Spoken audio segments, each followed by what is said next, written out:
Hey, what's up, everybody?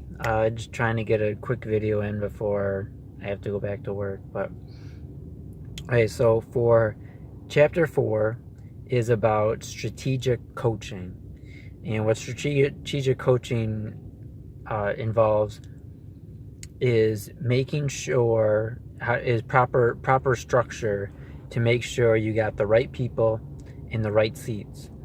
So what you start off by having is using a people analyzer. And what this means is you put that person up against their actions versus what you create as your core values. And it's either, there's 3 scores. A plus means they exhibit this value most of the time.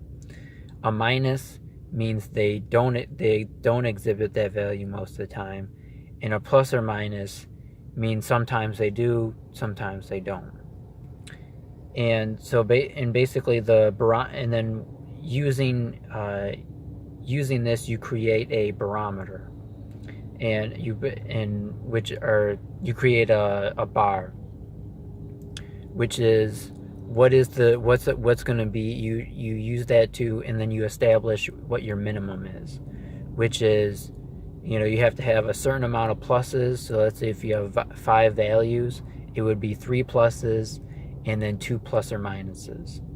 And anybody with a minus has to go, or at the very least has to go, or at the very least they're on the chopping block. Perhaps they have like 4 pluses and 1 minus, but more often than not, if you have a minus, then you have to go. But more so to the point of, let's say you have 2 pluses and 3 plus or minuses. What you would do is you go evaluate through a 3-strike rule, which is you have a sit down with the person. You say, these are, again, you reestablish the values that you don't, what ones you have a problem with, and we're basically working on how to improve that. And you give that person 30 days. And then after those 30 days over, you get back together and you see you talk about whether or not there's been an improvement.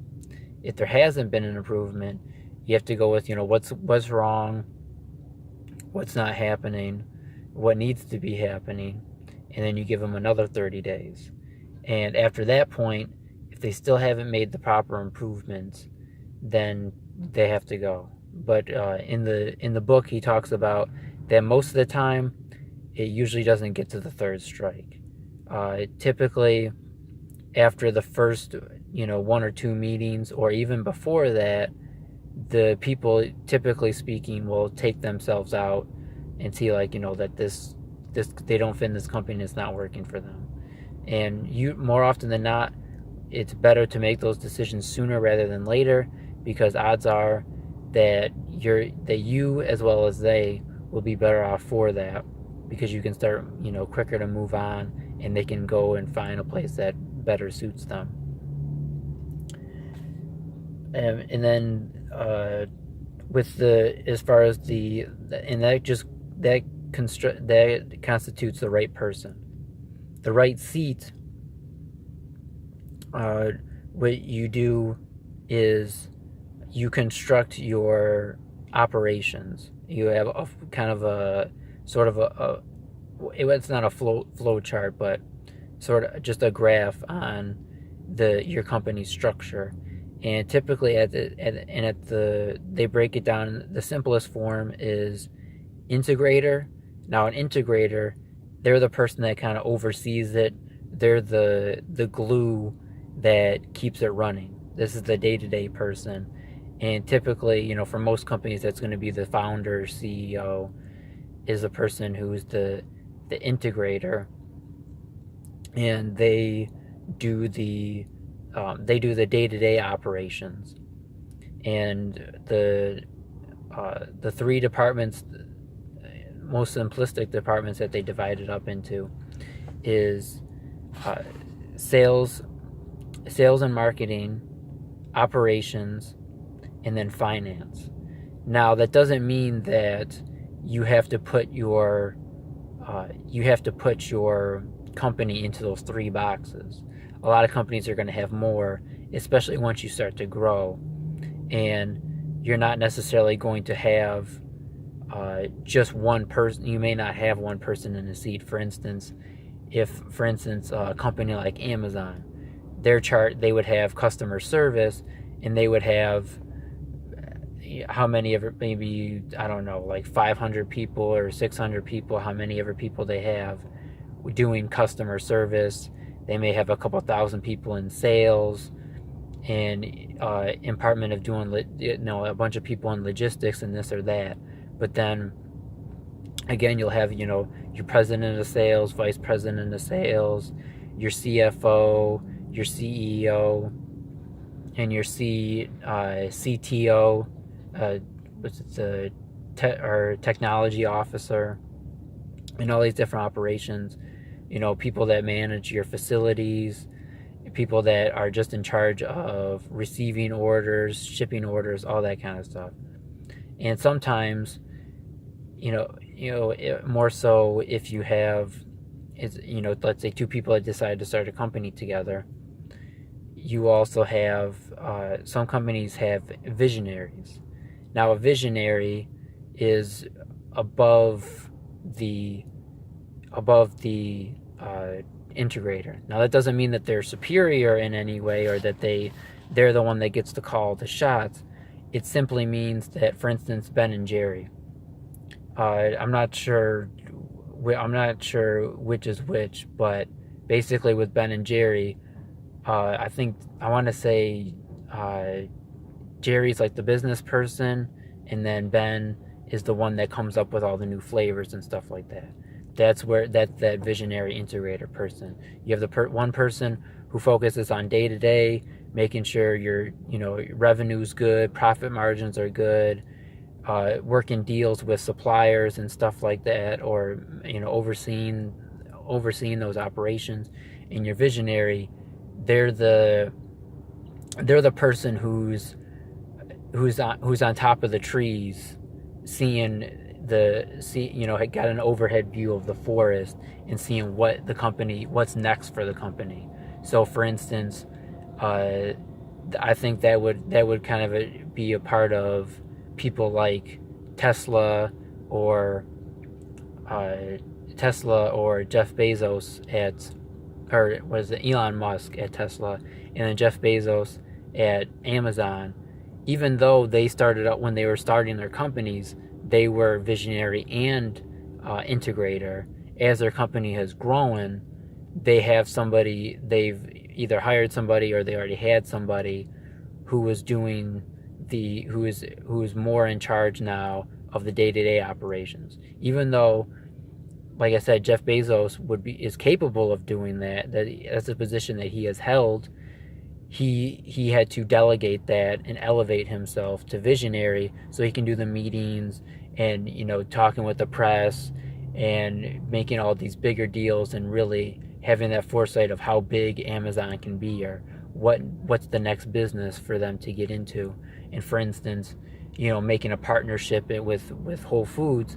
Now he may get involved. He may start looking in how we farm, where our food comes from. Perhaps he may also get into, because he has Amazon, which is into logistics, he may start to use that to compete with the Blue Apron and stuff and those dinner box companies. Because he has the logistics, he may start to compete with those companies, and he may even set up a service to compete with companies like Grubhub, or the company that I work with, which is Mr. Delivery, because they're experts, with logistics, and they have all these capital. They can invest in better technology for app design or customer service, and they have all of this. They have a lot of information and research at their hands, so they would be able to do that. The next level, or the next what is it? Oh, and then I compared it to, I tried to break it down and similar to how the school is run, U of L is run, and I have the foundation, financial aid, the administration, the teachers and all that kind of stuff, donors, and different parts of that. The next scale that you use for finding making sure that it's the right person in the right seat, or that the person is in the right seat, is the acronym GWC, which is get it, want it, and capable or have the capacity to do it. And what that means is you understand your job, you understand what your roles are, you enjoy, though that's the get part, want, you enjoy what you do, you like doing it, you want to be doing this, and C, capacity. You are capable of doing you're capable of handling the workload that you have. And now that breaks down to, one, your skill level that you're able to do it, and number two, the hours that you're willing to put in, or that you're capable of putting in it to be effective. So basically, and what that deals with is making sure that everybody is at, or perhaps, I mean, you could be below, but I don't think that's you really want. You would want that, but you want to be at 100%. To have everybody at 100% of their doing 100% of their workload. And what that means is you don't want people at, let's say, their capacity or their job is 40 hours a week and they're working 60 hours a week.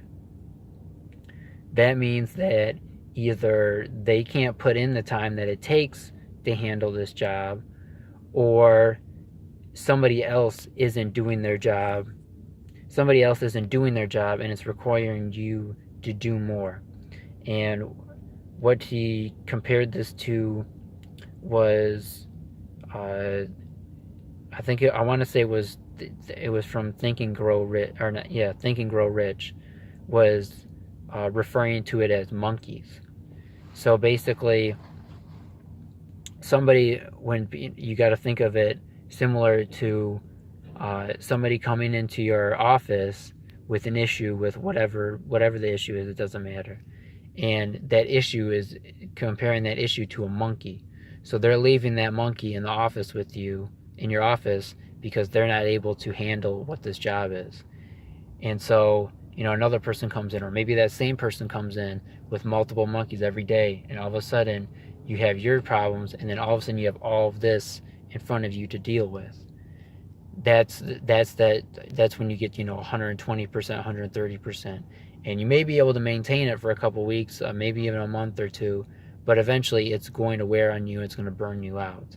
And that's when you have to reevaluate, is this person capable of doing this job? Like, you don't want to have, if having somebody there creates more work for you or for anybody else, then that's not a good fit.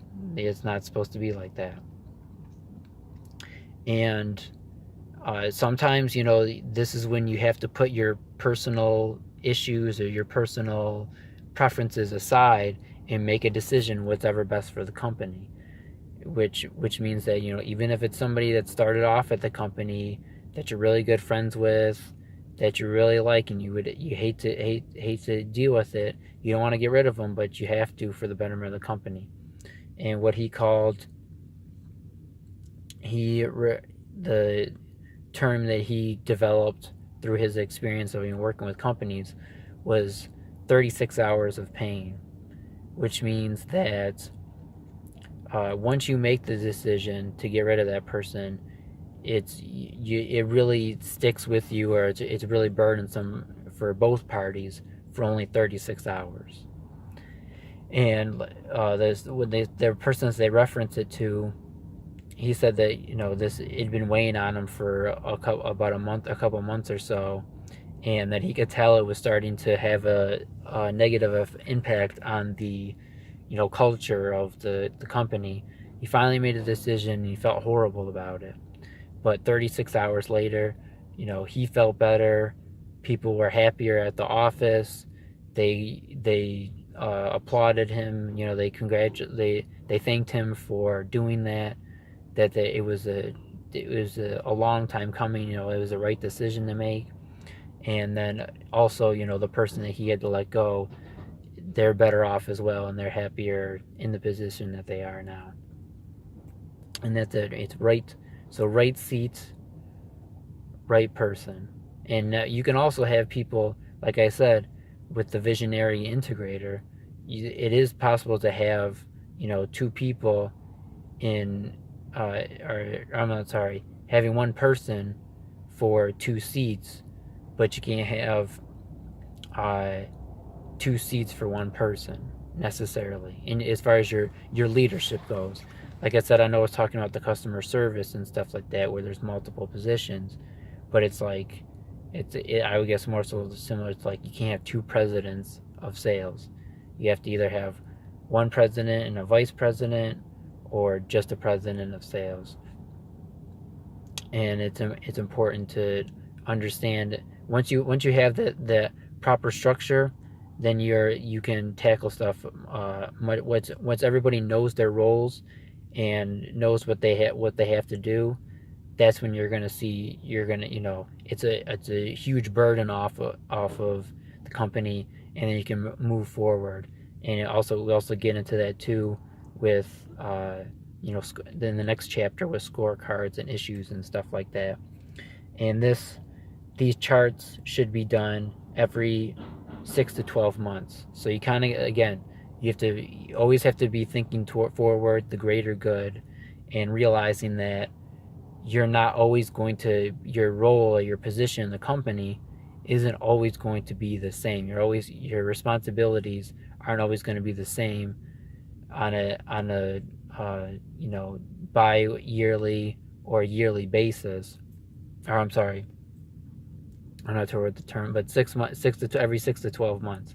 Your job is not going to have the same requirements, because there's different flows in the company. So for instance, if you're a retail company, then the holiday, between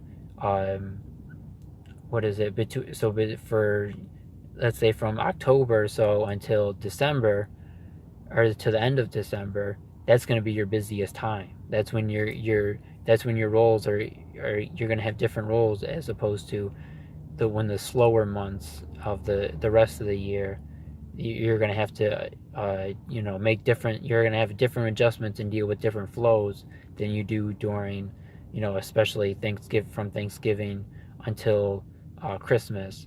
You're going to have different needs and have different priorities than you do during the rest of the year. So basically, it's about reevaluating and making sure that everybody knows their roles and everybody's doing what their job is. Because once you have it, you can't fix a problem that you don't see. If you don't see a problem, then you can't fix it. So that's why the more accountable you can make everybody, the more black and white everything is, and people can see it and exactly know where everything is and what they're doing, you're going to start to see more results with your business. So hopefully I'll have enough time to do another video today as well. Other than that,